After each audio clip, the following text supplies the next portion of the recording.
Habib pendusta, gen yang jahat, atau ideologi yang sesat. Setiap orang bisa membuat kesalahan, tapi hanya orang bodoh yang bertahan dalam kesalahan. Cicero, filsuf Romawi. Semakin hari kita semakin dipertunjukkan dengan akrobatik kebodohan klan Ba'alwi yang biasa disebut habaib atau kata jamak dari para habib. Tentu saja mayoritas rakyat Indonesia atau negeri ini telah tahu akrobatik kebodohan itu adalah upaya bertahannya mereka dengan mati-matian sebagai cucu Nabi melalui narasi sesat dan glorifikasi bombastis akan kisah datuk-datuknya yang penuh khurafat. Ibaratnya mereka adalah para monyet yang bergelantungan dengan rapuh pada pohon yang lapuk. Begitulah tingkah kebodohan yang senantiasa mereka praktikkan. Pohon yang lapuk itu tidak lain adalah sejarah dan silsilah nasab mereka yang telah tertolak oleh akal sehat dan batal demi ilmu pengetahuan. Mereka lupa bahwa dengan menancapkan pohon yang lapuk di bumi Nusantara yang subur sungguh merupakan kebodohan yang lebih kronis lainnya, di mana Nusantara dengan segala kesejahteraannya telah tercatat jelas dan memiliki bukti peninggalan yang nyata. Sekarang coba bandingkan dengan peninggalan leluhur mereka yang gersang, kacau dan miskin di negeri Yaman sana. Berikut ini daftar kebodohan mereka. 1. Mengaku cucu Nabi tetapi kosong data dan kesaksian. Kosong data dan kesaksian selama 5,5 abad, pertengahan abad 4 sampai akhir abad 9 Hijriah. Kedua, mengaku nasab syuhra wal istifadah, populer dan viral, tapi baru dimulai sejak era Ali As-Sakron Ba'alwi dengan kitab khurafatnya Burqatul Musyikoh. Artinya baru di abad 9 Hijriah melalui kesaksian sepihak dan internal. Ketiga, awalnya mereka menantang tes DNA, namun pada akhirnya setelah tahu mayoritas orang Jazirah Arab haplogrup Y DNA adalah C dan mereka ternyata haplogrupnya G, lalu kemudian mereka mengharamkannya. Telah kita ketahui bersama dan terkonfirmasi kuat bahwa cucu Nabi itu berhaplogrup J1 FGC 10500, sedangkan haplogrup mereka asalnya dari Kaukasus. Artinya Arab saja bukan, malah nekat ngaku cucu Nabi. Bahlul bener dah. 4. Membuat banyak makam palsu. Tidak saja makam Sayyid Ahmad bin Isa yang mereka klaim sebagai datuknya di Hadramaut, melainkan juga makam Nabi Hud alaihi salam. Karena kenyataannya makam Nabi Hud sama dengan makam Sayyid Ahmad bin Isa al-Husaini, di mana terkonfirmasi di Wadi As-Salam, pemakaman terbesar di dunia yang terletak di Najaf, Irak. Demikian pula ketiga putra Sayyid Ahmad bin Isa juga jelas makamnya, yakni Muhammad, Ali, dan Husain. Mereka berketurunan dan saling mencatat. Tidak ada nama lain sebagai putranya, termasuk Ubaidillah tidak ada.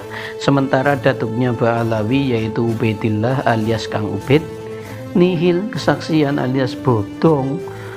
Kelima, kebodohan yang sama juga diulangi di Nusantara. Dengan masifnya mereka membuat muakam palsu dan semakin tampak bodoh ketika menabrak data kerajaan dan kesultanan di Nusantara yang tercatat dengan rapi. Ibaratnya bodoh kuadrat, jahil murakkab. Keenam, rupanya hobi membuat makam palsu diperbolehkan dalam kitab karangan internal mereka, yaitu di kitab An-Nahrul Maurud karya seorang Habib Marga Alaidrus. Apakah ini ideologi yang sesat? Mungkin saja. 7. Semakin tampak bahwa ideologi mereka yang sesat ketika menceritakan kedahsyatan karomah datuknya bahkan melebihi Nabi Shallallahu Alaihi Wasallam sendiri. Contohnya Al-Faqih Muqaddam yang mi'raj 70 kali dalam semalam, dan Nabi Hud pun berziarah kepada dirinya. Cerita khurafat lainnya di mana Nabi dan Imam Ali belajar nahwu ke Habib Ali Habsyi. Nabi Muhammad dan Imam Ali kemudian Husain itu belajar nahwu ke Habib Ali Al-Habsyi.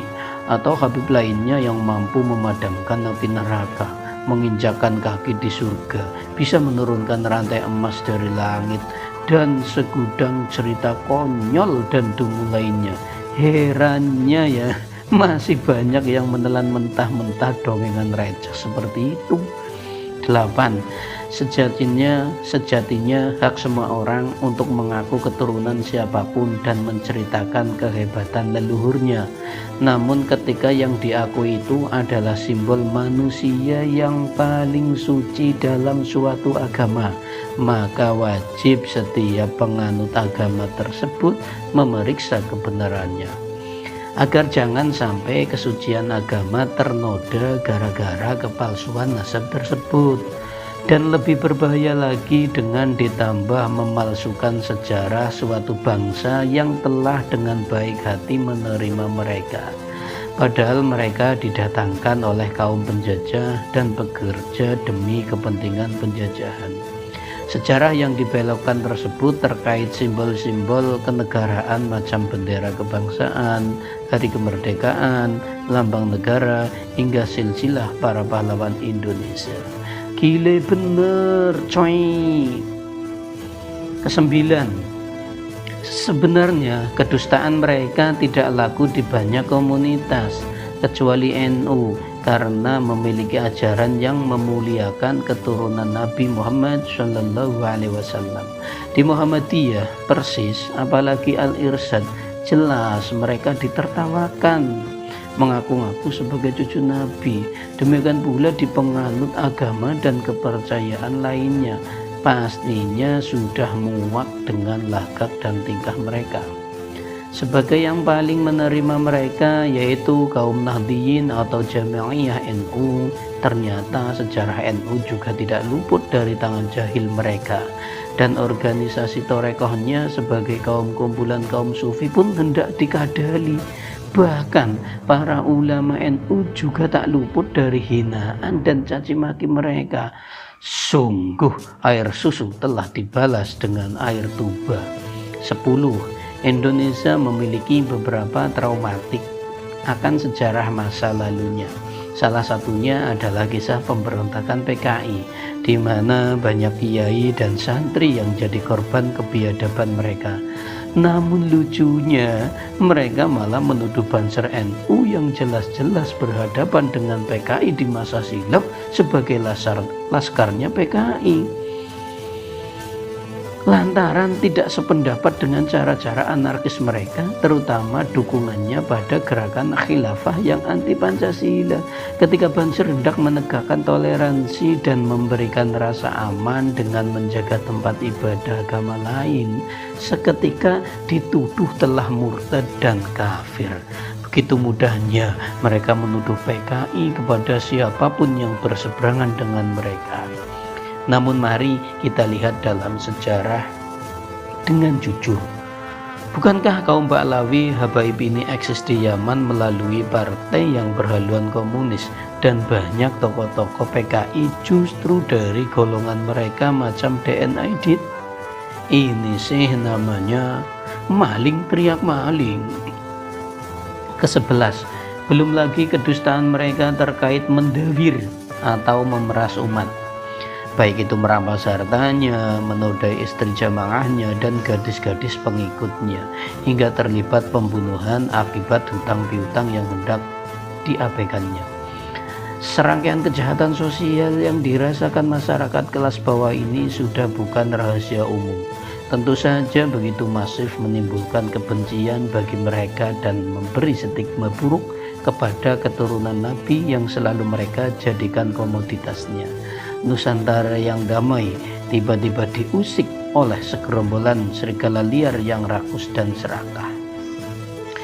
Belum usai pembelokan sejarah Nusantara, penghinaan nasab pribumi dan sikap rasis mereka yang dibungkus dengan kerancuan dalil kafaah bagi pernikahan putra-putri mereka, kini semakin biadab, ditambah lagi dengan akrobatik debat nasab dagelan, penerbitan buku dengan argumen banyolan, dan serangkaian persekusi yang membuat amarah semua pihak semakin tak terbendung rasanya.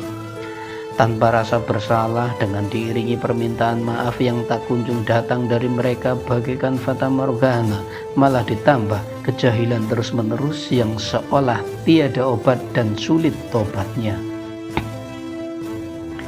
Dari serangkaian kebodohan di atas yang ada 11 ya, tadi ada 12, kesabaran mayoritas bangsa ini seolah hampir di penghujung batasnya. Tidak salah bila menggema suara untuk mengusir dan memulangkan mereka ke negeri asalnya. Bukankah mereka selalu memuji Tarim Hadramaut sebagai tanah penuh berkah dan negeri para wali? Lalu mengapa mereka masih betah dan bercokol di Nusantara ini? Silahkan saja pulang ke negeri moyangnya yang katanya paling mulia, karena Nusantara yang subur dan kaya sejatinya adalah negeri kepingan tanah surga. Tak butuh manusia hina dan bodoh seperti mereka. Mari saatnya kita bersikap tegas kepada para pendusta, kepada para durjana yang hendak menjajah dan merusak tatanan di bumi kita tercinta. Jangan sampai terjadi apa yang dikatakan oleh Bertrand Russell. Berkata begini Bertrand Russell, masalah di dunia ini terjadi ketika orang bodoh terlalu yakin dan orang pintar penuh keraguan. Jadilah orang pintar yang berani bersikap, sekaligus tentukan di mana Anda akan berpihak dan berpijak. Wassalamualaikum, Rahayu Nusantaraku. Kendal, 29 September 2024. Penulis KRAT Fakih Wirahadiningrat. Ya, ini adalah tulisan beliau Krat Wirahadiningrat. Jadi saya tidak mengklaim kebenaran, karena ini tulisan Krat Fakih Wirahadiningrat ya. Saya hanya menyiarkan saja. Adapun kebenaran monggo panjenengan pilih sendiri. Terima kasih sudah menyimak. Wassalamualaikum warahmatullahi wabarakatuh.